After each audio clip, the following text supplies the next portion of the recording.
What's up, guys? It's Brian here, and today I'm going to tell you the pros and cons of living in Bethesda, Maryland. Let's get right into it with the benefits. Number one, our proximity to Washington, D.C.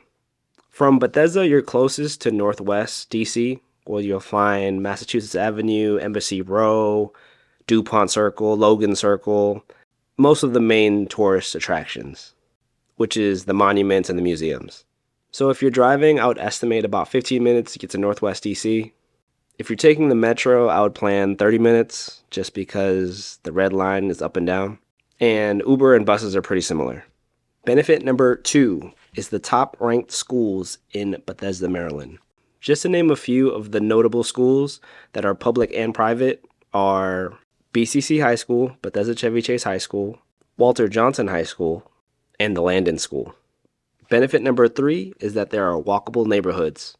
Most of Bethesda has this downtown area, which Bethesda Row, and the other half, which I don't know what to call, but I call it like Elm Street mainly.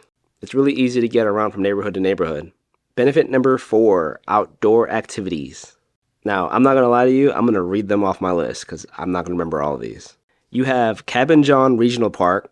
This is a well-known spot because of their ice rink. I know a lot of people who ice hockey throughout the year. If you watch my other videos, I talk about the Capitol Crescent Trail that leads from Bethesda to Georgetown. We have Norwood Park. We have Kenwood Park. We have Elm Street Park. We have Little Falls Stream Valley Park. And an honorable mention, Montgomery Mall. I can include Montgomery Mall because Montgomery Mall offers a bunch of fairs that happen throughout the year and a lot of outdoor venues or events just outside of the mall. We've had circuses and we've had fairs, local fairs. So if you're a nature lover or just like to be outside, there's no excuse where you shouldn't enjoy this area. Then there's benefit number five, the job opportunities here. Bethesda is home to several major employers. Just to name a few, think of NIH, Lockheed Martin, Marriott. These three employers may offer residency along with their job opportunities. I remember when I was a personal trainer, I was training someone from Puerto Rico who were just living in the area for the year just because he was working at NIH. Now let's flip the tables and let's talk about the drawbacks. Drawback number one, the cost of living in Bethesda is high. The housing, the groceries, the entertainment are all expensive. Let's talk about housing specifically. The median home value in Bethesda is just over $1 million. And the typical one-bedroom apartment in Bethesda can range from $1,500 to $2,500.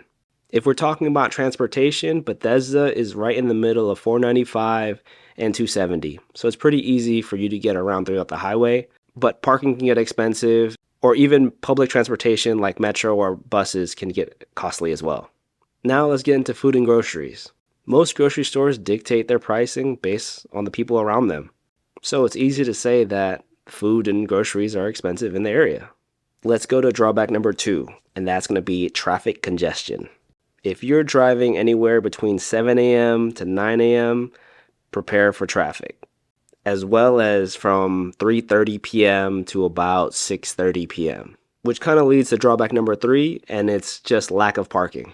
Since Bethesda is a popular area, a lot of people from all across the tri-state area, DC, Virginia, want to come here. And you can tell that it causes a problem during like primetime hours. Drawback number four, crowded sidewalks.